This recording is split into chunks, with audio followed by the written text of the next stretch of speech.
kita akan mempelajari tentang asobah.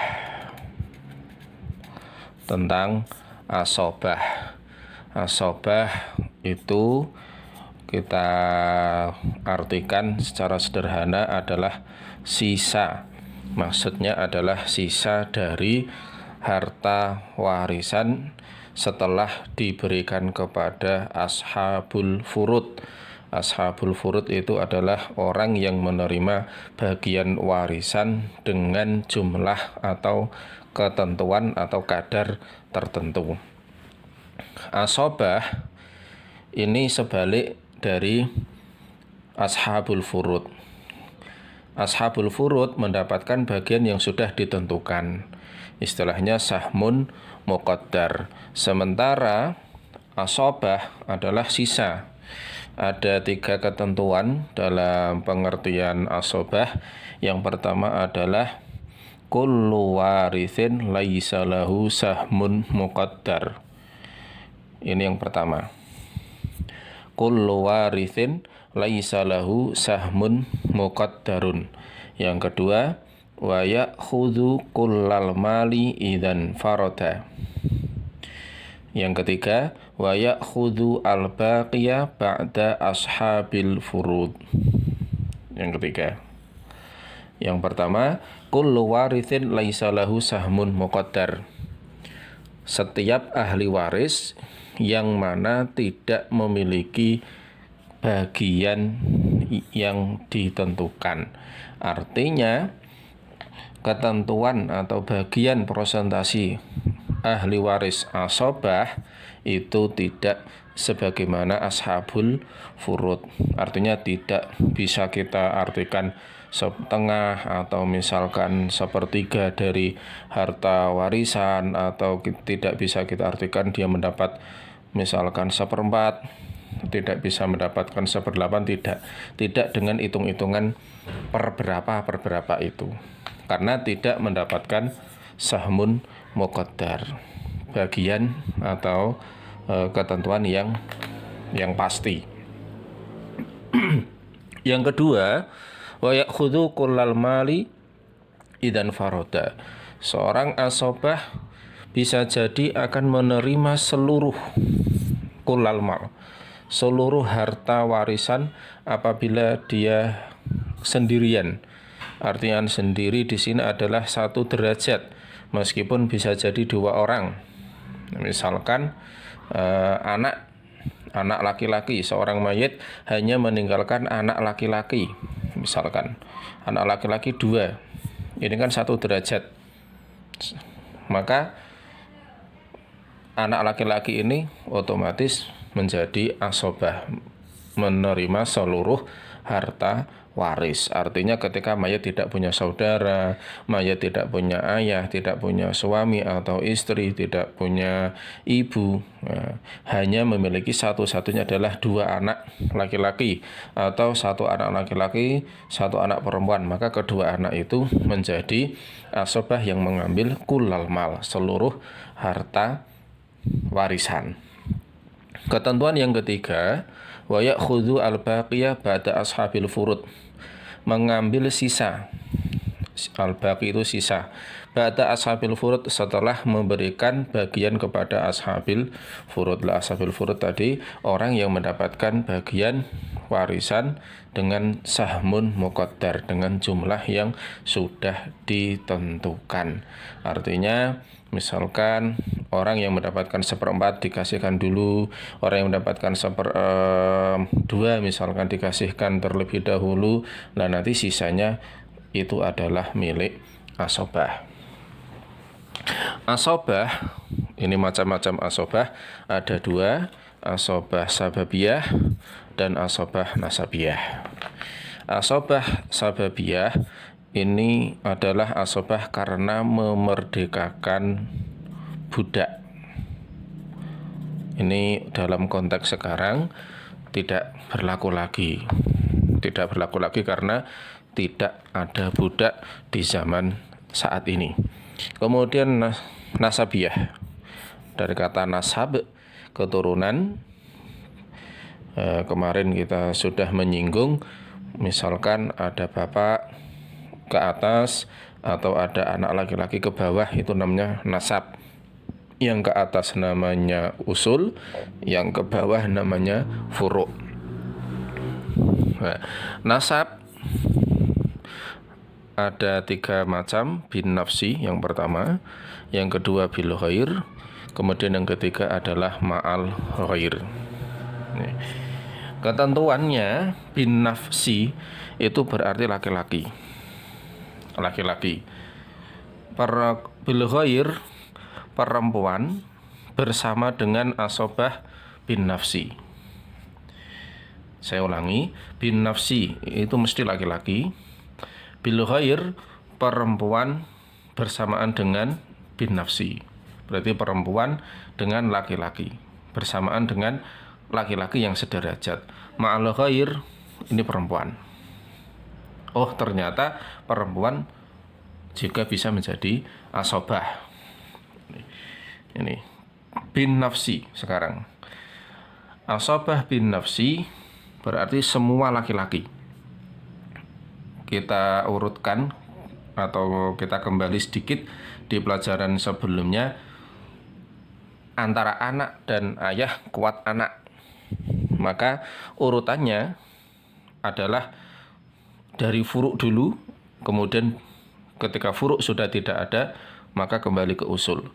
Maka urutan asobah bin nafsi atau orang yang mendapatkan sisa karena sebab dirinya sendiri, itu urutannya adalah anak laki-laki. Kemudian apabila tidak ada anak laki-laki, maka cucu laki-laki dari anak laki-laki. Kemudian bapak, kemudian kakek, kemudian saudara laki-laki kandung, saudara laki-laki sebapak, anak laki-laki dari saudara laki-laki kandung, anak laki-laki dari saudara laki-laki sebapak, paman sekandung dengan bapak, dan seterusnya. Ada 13 itu. Kemudian asobah bil ghair, yaitu orang yang menjadi asobah beserta orang lain yang telah menjadi asobah. Namanya asobah bin nafsi tadi. Kalau orang lain tidak ada, maka ia tidak menjadi asobah melainkan ashabul furud. Artinya bil ghair tadi perempuan, dia menjadi asobah karena ada anak laki-laki. Karena ada laki-laki. Misalkan dia adalah anak perempuan, maka anak perempuan ini menjadi asobah bil ghair apabila bersamaan dengan anak laki-laki. Apabila tidak ada anak laki-laki, seorang mayit hanya meninggalkan anak perempuan, maka anak perempuan ini tidak menjadi asobah, tapi menjadi ashabul furud. Ya. Anak tidak menjadi asobah, tapi menjadi ashabul furud karena tidak ada anak laki-laki. Apabila ada anak laki-laki, maka anak perempuan ini namanya asobah bil ghair, anak laki-laki asobah bin nafsi. Nanti perbandingannya laki-laki dengan perempuan adalah 2:1. 2 bagian laki-laki, 1 bagian anak perempuan. Artinya misalkan ada 2 anak perempuan, itu sebagiannya sama dengan 1 bagian anak laki-laki. Nanti kita berikan contohnya. Kemudian asobah ma'al ghair. Asobah ma'al ghair. Kembali lagi asobah bil ghair. Contohnya misalkan anak perempuan bersamaan dengan anak laki-laki, cucu perempuan bersamaan dengan cucu laki-laki, saudara perempuan bersamaan dengan saudara laki-laki, kan itu. Saudara perempuan sebapak berarti juga bersama dengan saudara laki-laki sebapak. Kemudian asobah ma'al ghair.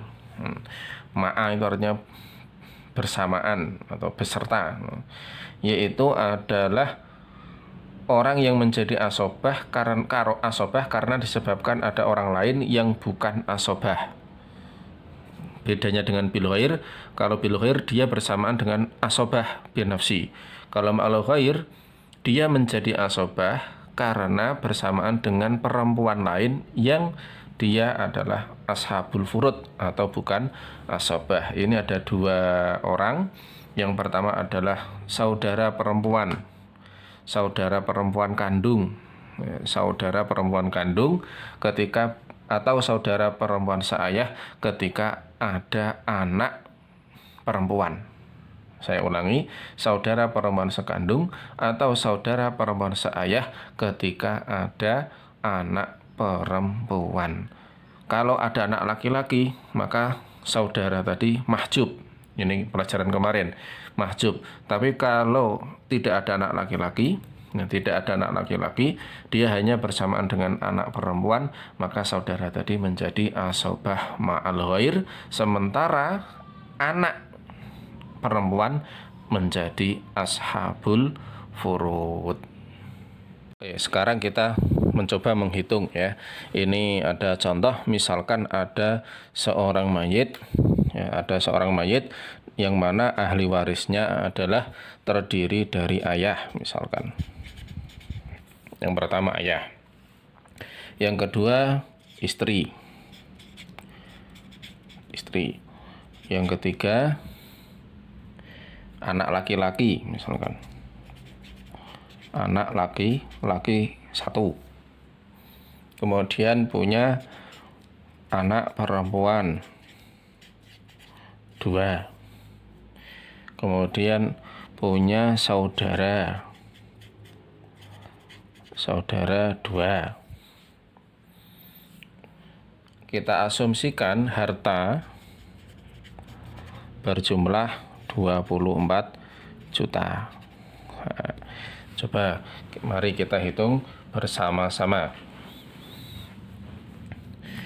Ayah, nanti sebenarnya kita punya tabel, tapi ini saya berikan contoh dulu, jadi tidak menggunakan tabel. Ayah itu bagiannya adalah 1/6. Dari mana 1/6? Nanti kita punya tabelnya. Istri ini mendapatkan pilihannya adalah 1/4 atau 1/8. 1/4 apabila tidak ada anak, 1/8 apabila ada anak. Sekarang apakah ada anak? Ada. Berarti istri mendapatkan 1/8. Anak laki-laki tadi asobah. Kenapa asobahnya bukan ayah? Karena posisi anak dengan ayah di dalam asobah ilmu waris itu lebih kuat anak, maka yang menjadi asobah adalah bukan ayah tapi anak. Yang jadi asobah adalah anak laki-laki. Anak perempuan ini namanya asobah bin nafsi. Anak perempuan menjadi asobah bil ghair. Kenapa menjadi asobah bil ghair? Karena bersamaan dengan anak laki-laki. Tadi ingat, perbandingannya adalah 2/1. 2/1. Saudara perempuan atau saudara laki-laki, saya tuliskan saudara, apakah mendapatkan? Tidak. Ini namanya mahjub. Kenapa mahjub? Karena ada anak laki-laki. Oke, seandainya anak laki-laki ini tidak ada, ayah juga tidak ada, maka saudara perempuan, apabila dia saudara perempuan, maka dia menjadi asobah ma'al ghair karena ada anak perempuan. Tapi kalau tidak ada anak laki-laki, ada ayah, maka ayah menjadi asobah. Tidak 1/6 lagi, tapi dia menjadi asobah. Tapi kalau tidak ada anak laki-laki, tidak ada ayah, maka saudara perempuan mendapatkan asobah ma'al ghair. Anak perempuan tidak menjadi asobah, tapi menjadi ashabul furud. Yang asobah saudara perempuan, anak perempuan menjadi ashabul furud. Ini mahjub karena ada anak laki-laki. Mahjub berarti kita coret, tidak mendapatkan. Nah, ngitungnya bagaimana? Ini kita tentukan KPK. Kelipatan paling kecil. Ini di pelajaran dulu ketika masih ibtidaiyah atau SD. KPK dari 68. Berapa? 24. Ini kalau di dalam ngitung ilmu waris disebut asal masalah.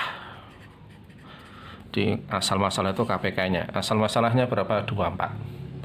Artinya harta 24 juta ini dibagi ke dalam 24 bagian. Harta 24 juta dibagi 24 bagian dulu. Sekarang bagian ayah 1/6. Bagian ibu, bagian istri 1/8. Ya kan?